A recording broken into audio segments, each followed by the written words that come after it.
Good afternoon, ma'am. Ang mamakot lang ko ta ha. Ang kanong mo ta ginumpisa ng imo negosyo ta Mga 8 years yun siguro. Sa tulad. sa talad. Oo. Naga nag-decide ka nga maging business owner ta.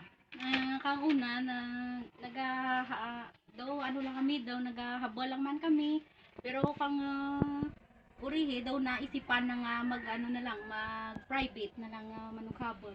Pag mangita na lang kang tinaho na nga ana lang gid. Ano ang imo mission sa pag-umpisa kang imo nga negosyo? Ang misyon na kadya ang para makabulig sa pamilya ko kag para hindi malimtan ang mga tradisyon kang mga kamalaman kang una. Pira ka mga empleyado ang idyan sa imo nga negosyo ta, ang gaobra sa imo. Sa tulad mga 7 na lang kabilog. Pero kaagi man kami mga seminar kag training, damo man nag-intra pero daw hindi kasi interesado sa amo kadya nga obra. Ano ang mga serbisyo o kung produkto ang imo ginatao sa mga manugbakal mo? Ang matao ko sa mga ang matao ko sa mga manugbakal amo ang mapag-on nga nga tela kag wala ga fade ang color na bala. Mga agafid tayo. Okay din. Paano mo ta gina-promote ang imo nga negosyo nga hablon? Ginapromote ko dyan ang negosyo nga hablon sa bulig sa mga DTI, sa munisipyo, sa Tigbawan, pag sa mga post sa Facebook, pag sa mga Sa mga dakan to digyan nag-interview Oo. ka nimo. Tapos daw may digyan ka mo nga sa Tigbawan, sa tourism tourism. center. May mga kami to may mga product. Products. Sige. Naga nga mo dyan nga lugar ang ginpatindagan mo kang imong negosyo.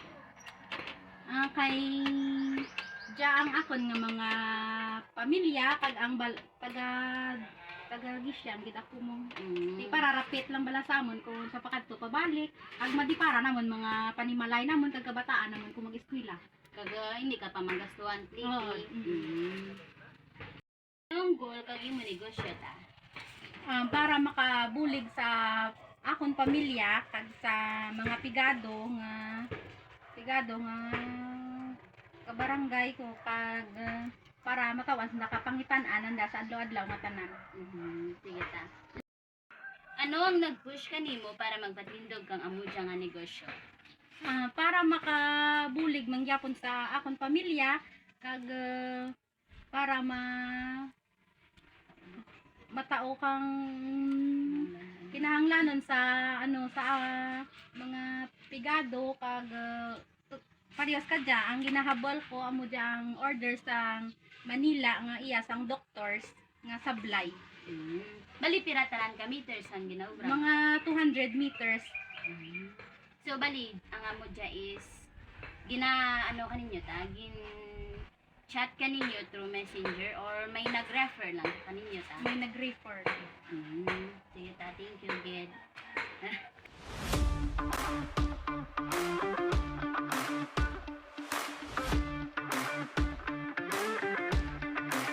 Sige ate o. So bali sa isa ka para isa ka. Hello?